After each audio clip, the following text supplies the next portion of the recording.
Hey guys, Brian Barnes, Paradise Financial. I'm here with a very good friend of mine, Dan Herbert. Dan, introduce yourself. Hi, I'm Dan. I'm a real estate agent with Remax. And Dan gets nervous on camera, so I invited Dan in. We're going to start doing a little series, and Dan's my first victim or guest, depending on how you talk about it. Today we want to talk about real quick the 10 most common mistakes that home buyers make. And this is from a lender's perception and a realtor's perception and a consumer perception. Dan, you and I worked on a list together. You want to go over the first one? Yeah, so we're going to go over the 10 commandments of things not to do when buying a house. And guys, right here, I don't know if we can get our camera person to zoom in. We distribute this on all our clients immediately when they first apply with us. The first rule actually is, thou shalt read all 10 commandments. We do it kind of in a joking manner, but these are really critical things that can really delay or even cost a buyer a home loan. So Dan, now that we got through the first one, why don't you go to number 2? We'll keep everybody's interest here. All right, so number 2, thou shalt not buy or lease a car, apply for credit, even if you're going to get a 10% store discount or dental work. Brian, why would it be important not to do any of those things? Believe it or not, I've lost escrows or had major delays that cost the buyer money for doing exactly that. Oh, I got the new home, I was at Home Depot and they had 25% off on appliances. Big deal, buy it after you close escrow. Dental work, I decided to get braces. Believe it or not, doctors will report this and we have to hit you for your income to debt ratio. It can cost a buyer a home. It has happened, guys. I've done thousands of escrows. I've seen it happen. Number 3. All right, number 3, thou shalt not incur any late payments. That's obvious, guys. We get notified as a lender the minute you go 30 days late. Within literally minutes, we're notified during an escrow that you're not making your payments. And guess what happens? You're not getting that home loan. And most importantly, if you're also selling a house, yes, that means you have to send in that final mortgage payment. Happens. A lot of stories. Don't change or quit your job. I just had one recently where the gentleman midway through changed jobs and changed careers. Guess what, guys? He's not buying a home. We told him that. They signed acknowledges, but it was a great opportunity, $20,000 a year more. Let's hope rates don't go up next year because he's got to be on that new job for 6 months in our case.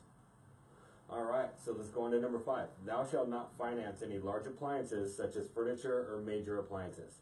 Guys, what's more important, the new couch or the house to put it in? Goes back to, don't apply for credit. One of the other things, I've had customers create problems. They go in and raise their credit limit. They didn't apply for new in their mind. They just got an increase from $500 to $2,000 to buy that new big screen for the new home. It can hurt. It can cost you a transaction. For your buyers, they may lose the home. Income to debt ratios can get messed up. Don't do anything.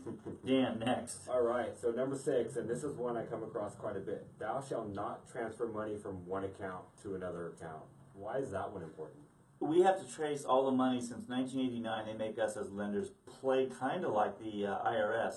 If you start bouncing money between accounts, it's a delay because we have to have a current bank statement showing the money exists. So unless you want a 30-day delay, don't move money. Yeah, that makes a lot of sense. All right, so number 7, thou shalt not deposit any money other than regular payroll into your accounts. That sounds odd. Why is that important? Well, we've got to, once again, chase all the money, show. All of a sudden, your brother owed you $5,000 because you're buying a home. He gives you the $5,000 back in cash. You deposit it in your account. We got a problem, guys. Whether or not we're using it for this purchase, we have to document all the funds. So don't do anything without talking to your loan officer, whoever he or she may be, without their permission first. Really simple. Yeah, that important. That makes a lot of sense. All right, so thou shalt not get married or divorced. We probably don't need to elaborate on this one too much.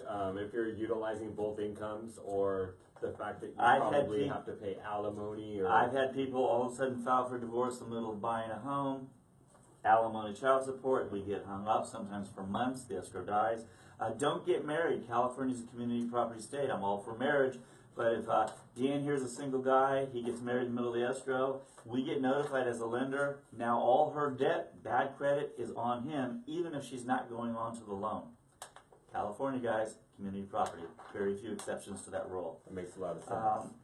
Here's a big one, Dan, and you and I actually ran into this. Don't go on vacation in the middle of your escrow, whether you're a buyer or a seller. I just had a delay where they decided the seller, in the middle of the escrow, to go to Europe. I'm happy they could go to Europe. That was wonderful. It delayed us 2 weeks. Actually cost them, per their contract, for the delay with the rate lock extension. So that was $1,000 extra cost to the seller in this case. A lot of times it's the buyer though. Yeah, it's So- pretty important to prioritize dates in a contract. And the 10th one, we're going to laugh on this one, but it's happened, guys. This list is based off things that have happened to us in the industry. Yeah. So why shouldn't we file bankruptcy while we're trying to buy a house? Because you can't get debt, new debt. And I've had husband and wives, and once again, the wife filed for bankruptcy, even if she wasn't on the loan, because it is a community property state. The husband's accounts were affected by it, and he couldn't buy a home. So it sounds really simple. It sounds it is what it is. Don't file for bankruptcy. Well, obviously, if you're buying a home, you can't file for bankruptcy. But a spouse, don't file for bankruptcy until that home loan closed. Then, honestly, as a lender, we don't care what you do. That may be great because Dan and I can sell you another home in a couple of years. So, with that said, always talk to your loan officer. Always talk to a professional realtor like Dan here. Dan, give me your name and number. You guys can reach me at 916-995-3678. If you have questions, give Dan, and you guys know me, Brian Barnes, 916-230-4750. We're just here to help. Have a great day. Bye, guys.